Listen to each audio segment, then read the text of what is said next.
May kakaibang pakulo ang reunion ng isang barkada. Ang life update nila idinaan sa PowerPoint presentation. Pusuan na yan sa report ni Ian Cruz. May magiging Philippine representative sa Japan. May naabot na ang pangarap na maging nurse. At yan ang revelation, drama at makulay na catching up.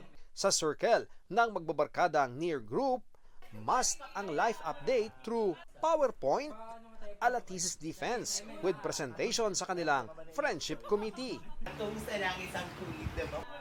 taon na silang magkakaibigan pero 6 na buwan na nang huli silang magkita. Kaya para sulit ang reunion at updated ang lahat, binigyang oras ang bawat isa.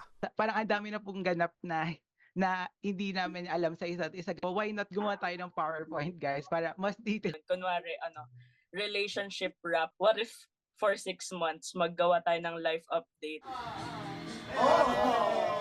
Hindi sapat ang kudaan, love life, career, at personal growth.